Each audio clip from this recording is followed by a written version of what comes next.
আসসালামু আলাইকুম। সবার আগে বাছাই করা 10টি আন্তর্জাতিক খবর জানিয়ে দেব। প্রথমেই থাকছে শিরোনাম। তবে তার আগে অনুরোধ থাকবে ভিডিওটিতে একটি লাইক দিবেন।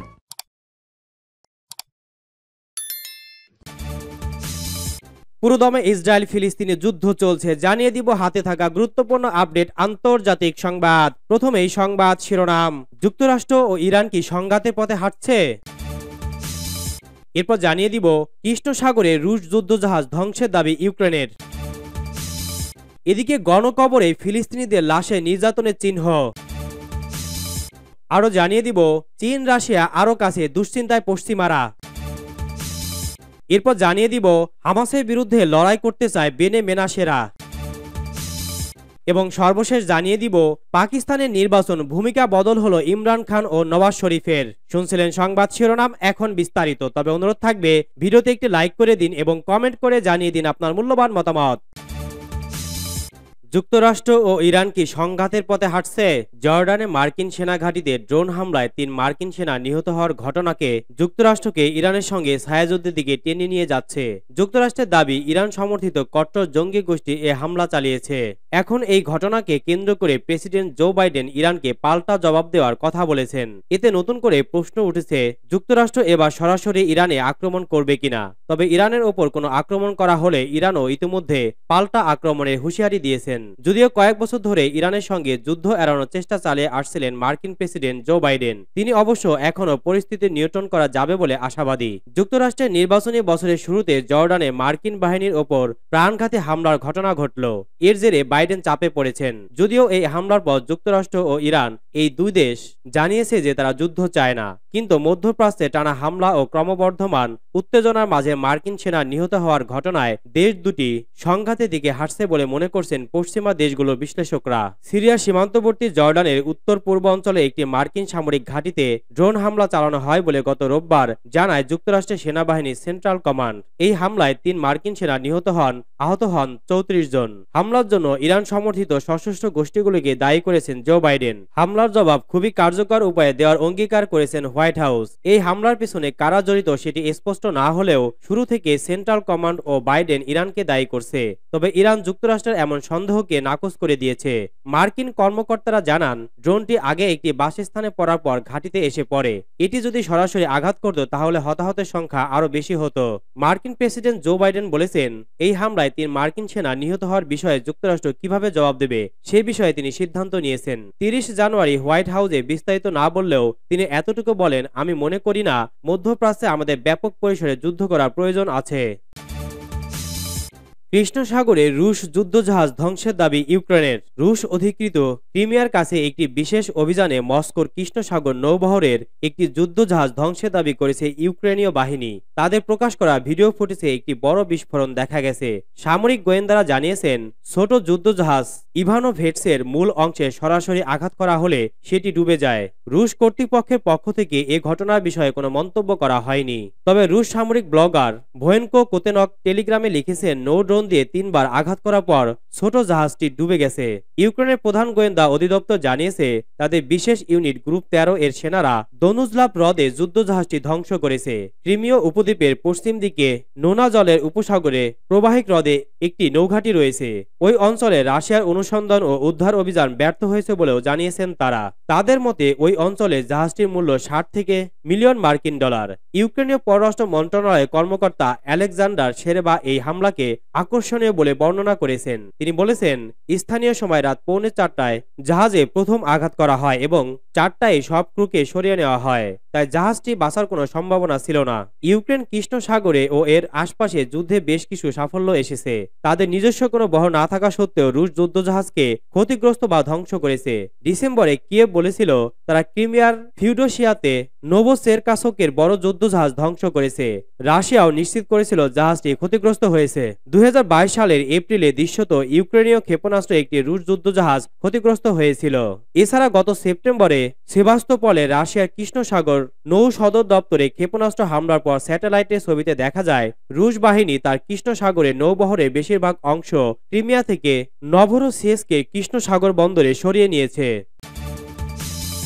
গণকবরে ফিলিস্তিনিদের লাশে নির্যাতনের চিহ্ন। গাজার গণকবরের লাশ নিয়ে আন্তর্জাতিক তদন্ত দাবি করেছেন ফিলিস্তিনিরা। গণকবরে ফিলিস্তিনি নাগরিকদের হাতে বাঁধা মুখ ও ঢাকা লাশ পাওয়া গেছে, যা নিয়ে বেশ আলোচনা চলছে। ফিলিস্তিনিদের অভিযোগ, এসব ব্যক্তিকে বন্দী করেছিল ইসরায়েল। এদিকে গাজা যুদ্ধে মৃত্যু সংখ্যা গতকাল বৃহস্পতিবার 27,000 ছাড়িয়েছে। আবার ইয়েমেনের হুতিদের সঙ্গে যুক্তরাষ্ট্রে পাল্টাপাল্টি হামলাও চলছে। গণকবর নিয়ে ফিলিস্তিনি কর্মকর্তারা বলছেন, উত্তর গাজায় হামাত স্কুলের কাছে কালো প্লাস্টিকের ব্যাগে প্রায় 30টির মতো লাশ পাওয়া গেছে। বেসামরিক মানুষদের ইসরায়েলের মৃত্যুদণ্ড কার্যকরের মতো করে হত্যা করেছে। ফিলিস্তিনের পররাষ্ট্র মন্ত্রণালয় গত বুধবার আন্তর্জাতিক কর্তৃপক্ষকে উদ্দেশ্য করে বলে, ইসরায়েলের এই কর্মকর্তা নৃশংসতা এবং আমাদের মানুষের বিরুদ্ধে ইসরায়েল যেভাবে গণহত্যা চালিয়েছে সেই সত্য ও পরিস্থিতিটুকু আন্তর্জাতিক সম্প্রদায় গাজায় এসে দেখুক, যেসব মানুষকে নির্যাতন করা হয়েছে এবং হত্যা করা হয়েছে। ইসরায়েলি নৃশংসতার একজন প্রত্যক্ষদর্শী বলেন, পরিষ্কার পরিচ্ছন্নতা কাজের জন্য আমরা স্কুলের আঙিনায় একটি ধ্বংস স্তূপের কাছে দিয়ে যাই। এখানে ধ্বংস স্তূপের মধ্যে কয়েক ডজন মৃতদেহ দেখে আমরা স্তম্ভিত হয়ে যাই। আমরা যখন প্লাস্টিকের ব্যাগগুলো খুলি, আমরা মরদেহ দেখতে পাই যা এরই মধ্যে পচে গেছে। এসব লাশের হাত পা বাঁধা এবং মুখ ঢাকা। গাজার শাসক গোষ্ঠী হামাস বলেছে, মানবাধিকার সংগঠনগুলোর উচিত উপত্যকার এই গণকবরে পরিস্থিতি খতিয়ে দেখা। সংগঠনটি গাজার মৃত্যু সংখ্যা নিয়ে জানায়, গতকাল ইসরায়েলি হামলায় ফিলিস্তিনিদের প্রাণহানির সংখ্যা 27,000 অতিক্রম করেছে। গত 7 অক্টোবর থেকে এখন পর্যন্ত গাজায় 27,019 জন ফিলিস্তিনি প্রাণ হারিয়েছে। আহত হয়েছে 66,139 জন। চীন রাশিয়া আরও কাছে, দুশ্চিন্তায় পশ্চিমারা। নতুন দিগন্তে চীন ও রাশিয়া বন্ধুত্বপূর্ণ সম্পর্ক।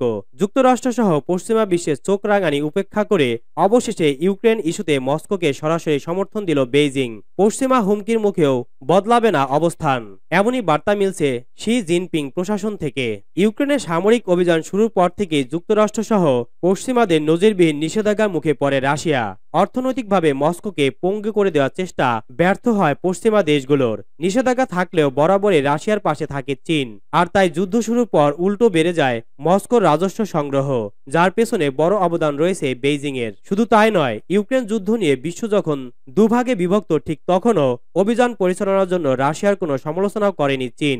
উল্টো যুদ্ধে রাশিয়াকে সামরিক সহায়তা দিয়ে চীন সহায়তা করেছে বলে অভিযোগ তোলে পশ্চিমারা।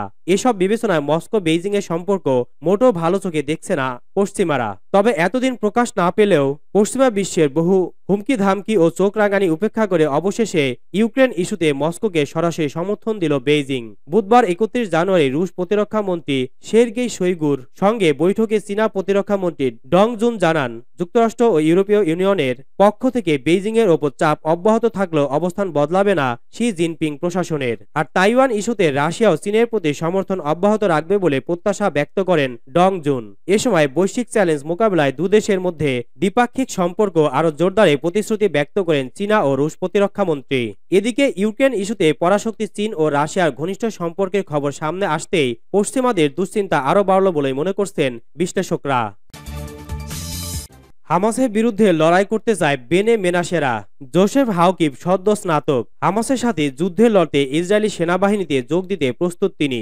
ইহুদি ধর্মের বেনে মেনাসে গোত্রের এই অনুসারীর জন্ম, বেড়ে ওঠা সবই ভারতের মণিপুরে। শুধু জোসেফ নয়, ভারতের বংশোদ্ভূত এই গোত্রের লোকজন বিশ্বাস করে ইসরায়েলকে রক্ষা করা তাদের পরম দায়িত্ব।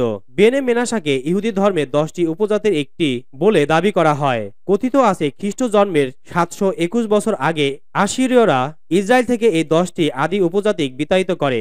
তাদেরই একটি ধারা বেনে মেনাসে পূর্ব এশিয়া, ইউনান, মায়ানমার হয়ে বর্তমানে ভারতে বসবাস করছে। বেনে মেনাসে ইহুদিদের প্রায় 5,000-এর মতো অনুসারী বসবাস ভারতের মিজোরাম ও মণিপুরে। কয়েক পুরুষ ধরে ভারতে জন্ম নিলেও এখনও তারা ইসরায়েলকেই নিজেদের ভূমি মনে করে। 1989 সাল থেকে ইসরায়েলে পাড়ি জমানো শুরু করে এই বেনে মেনাসেরা। দফায় দফায় মিজোরাম ও মণিপুর থেকে এখন এই পর্যন্ত প্রায় 4,000 মেনাসে পাড়ি জমিয়েছেন ইসরায়েলে বসবাসরত ভারতীয় বংশোদ্ভূত এই ইহুদিরা রয়েছেন বিভিন্ন পেশায়। এখনো ভারতে যারা রয়েছেন তাদের বড় অংশই ইসরায়েলে যেতে চান হামাসের বিরুদ্ধে চলমান লড়াইয়ে অংশ নিতে। এসব ইহুদিদের ইসরায়েলে ফেরত নিতে কাজ করছে বিভিন্ন সংগঠন। পাকিস্তানের নির্বাচন ভূমিকা বদল হলো ইমরান খান ও নওয়াজ শরীফের। পাকিস্তানের রাজনীতি এখন এক এমন অবস্থার মধ্য দিয়ে যাচ্ছে যা আগে কখনো দেখা যায়নি। ওই দেশের মানুষের মধ্যে রাজনীতি নিয়ে ক্ষোভ ও হতাশা যেমন আছে, তেমনি তারা আশার আলোর কথাও বলছেন। 24 কোটি জনসংখ্যার দেশ পাকিস্তানে এই নিয়ে একটানা তৃতীয়বার সাধারণ নির্বাচন হচ্ছে। সামরিক শাসন ও স্বৈর শাসনের ইতিহাসের নিরিখে দেখতে গেলে এটা দেশটির জন্য একটা বড় বিষয়। যদিও পাকিস্তানে আগামী 8 ফেব্রুয়ারি আসন্ন নির্বাচন অনুষ্ঠিত হতে চলেছে সামরিক হস্তক্ষেপে। দেশটিতে এখন পর্যন্ত এমন কোনো নির্বাচন হয়নি যা বিতর্ক এড়িয়ে যেতে পেরেছে। বর্তমানে পাকিস্তানের এক সাবেক প্রধানমন্ত্রী কারাগারে, আর একজন সাবেক প্রধানমন্ত্রী দেশে ফিরেছেন স্বেচ্ছা নির্বাচন শেষে। পাকিস্তানে এই রাজনৈতিক অস্থিরতা চলছে দীর্ঘদিন ধরে।